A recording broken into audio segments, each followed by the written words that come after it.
Shabbat Shalom, Parashat Matot-Masei. 2 parashat this week. Usually, every year, there are a couple of weekly portions that are connected.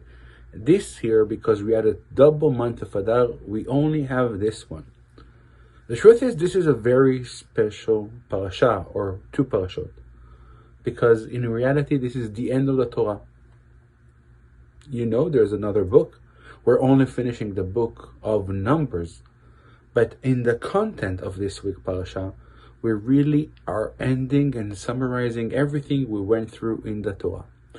In a sense, next book will be a big lecture, a big speech by Moses. It's going to start with, these are the things that Moses said before he died, and it's going to be a summary, there's going to be insight, and it's going to be the story told by Moses once over. So in a sense, this week ends the story until now. What are the issues that we're going to read about in this week portion? We will start with the importance of vows. If somebody says a vow, if somebody swear, you need to commit to what you swear. There are some ways to disattach of what you said, and some situations that what you said can be cancelled, but generally saying, what you said needs to happen. What's the situation? A person comes from an emotional perspective. Usually the vows, the swearing comes from, there's a scary moment, there's a frightening moment, and you're saying, if God will help me at this time, I will do this or that. Or from an excitement of something happens, like, wow, I just won, something amazing happened.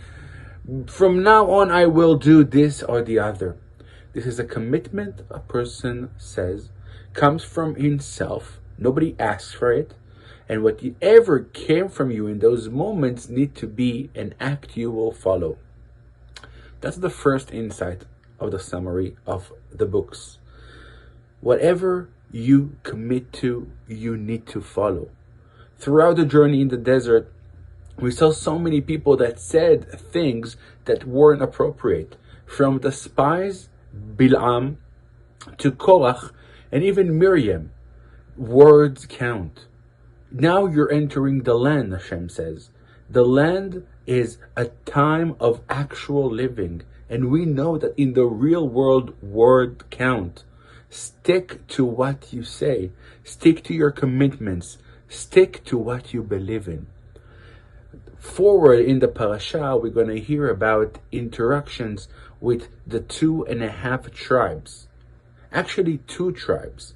The tribe of Reuben and Gad comes to Moses and asks him to stay in the other side of the Jordan. This is a question that always strikes me. How can you, people that went through all the journey in the desert and left Egypt, and you were redeemed, where the promise was the Holy Land, how can you stay aside? We'll get back to it in a second. We'll continue and say what happens in the parashot. We will read about the war of Midian, where there's going to be a war, and they're going to have a lot of things they're going to bring from the war, and the command is to split and give half to the people who actually fought, and to the people who stayed in the base and help and whatever, they also need to receive a half, although they didn't fight. But still, there is a unity here, there's a connection. On the second parasha, we will read about the different stations, the different steps in the journey. You went here and you went there, understanding that every step of the road meant something, contributed something. And we will end the parasha with yet a reminder of the daughter of Sufchad, a man, and we talked about it last week, who died without boys, and the girls come again and ask for a place in the ground. I think the connection between all those components is clear. But I want to jump into the story of the 2 tribes. What happens there? What made you think that you will stay on the other side? And more than that, we know it's 2.5 tribes. It's Reuben, Gad, and the half of the tribe of Menashe. If you will notice on the verses, in the beginning, only Reuben and Gad comes and asks, and then Moses just puts the half of tribe of Manasseh there. What is the deep story? So of course we know on a very simple level that these tribes were blessed. They had a lot of animals, and they saw an area which is green and there's a place to shepherd, and they asked to stay there. The question goes back to what Moses asked them, blames them. You want your brothers to fight for you in a war in the land of Israel, and you will stay here and dwell? No responsibility to the mass, no responsibility to the nation. It's a question that's being asked today in Israel as well, when part of Israel is not fighting. And this criticism gives the two tribes the very simple answer. What are you talking about? Of course we will fight. Not only we will fight, we will be there first in line to fight. And they actually doing it in the book of Joshua.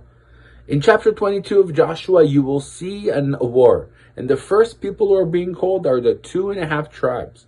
And they will come and they will fight and they will go home last. The Midrash tells us an amazing story that after the war that took a long time, 14 years, everybody walked them through to the Jordan River, saying goodbyes. But then Joshua had to get back to his home. So the people, the 2.5 tribes, saw their wives, their family after 14 years around the corner on the mountains, and they went and they walked him into his home and only then went back home. You see, the commitment of the 2.5 tribes is a commitment of partnership. It's a partnership just like the people who are fighting or staying in the base. Yes, the criticism is big because we don't understand why would you give up the promised land for better economy life. But the criticism comes with a hint of what's on your heart. If you see yourself a real partner, if you're willing to fight, if you are really going to be part of our mission here, we see you as equal. You are missing, though, a big deal not living in Israel. So where this half a tribe came from, the half of tribe of Menashe, wasn't there in the initial request. I saw amazing commentary that says as follows. Moses volunteered the tribe of Manasseh to enter and stay there. The story was that Moshe in his vision saw what will happen. It's a concern when people live outside of Israel, outside of holiness, they can get drafted away. Assimilation is being called today. And he saw the 2.5 tribes and he understood that there are going to be challenges living there far away from the mainland.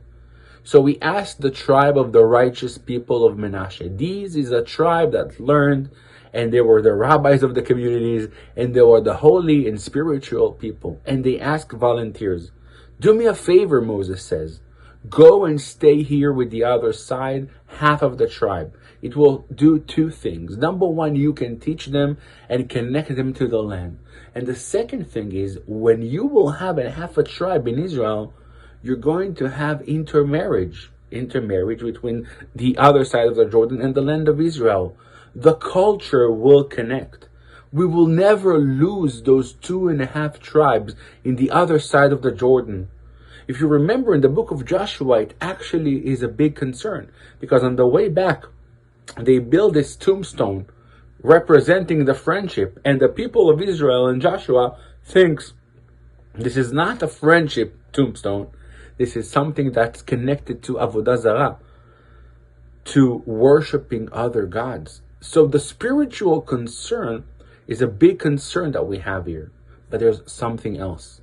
In the verses, it very clearly says, we will build fences to our animals and then houses to our children. They put the money first. When somebody decides from any other direction, when he puts the economy, his livelihood, his well-being before other things that are living in the Holy Land, connecting to the big community, when you decide in life things that are about you and your better well-being, we are concerned that your priorities are wrong. And those priorities may cost that your kids and your grandchildren will be outcasted in the end. So it is a very important thing to read the other side of the parasha. And the other side of the parasha that we talked about was Tzlofchad. Tzlofchad comes from Shevet Menashe. And this is exactly the point. You will see a family here that grew up on the right and natural way. They are connected to the land. They are fighting for the land, and they want their children, their daughters, to be part of the land as well. The concerns of being disattached because your priorities are wrong will be, or needs to be, qualified differently when you see the next generations connected and bound into it. If you noticed, sometimes the perspective is positive and sometimes the perspective is negative about this request. So the biggest positive request comes from another words of our sages that says as follow. You know what deep down happened there to the two tribes? They wanted to stay next to Moses. The answer comes from a very interesting realization that one would ask himself, why those two tribes were blessed more than others? Why are they saying they have so many animals? Where are all the others? The answer is this. They were connected to Moses. They were very, very, very well connected to him. And they were blessed by the blessing of Moses that was represented by the manna. They loved the manna. They loved Moses. Because of that, they didn't have to slaughter their own animals. You see? Because they didn't have to slaughter their animals, they were blessed with many, many animals.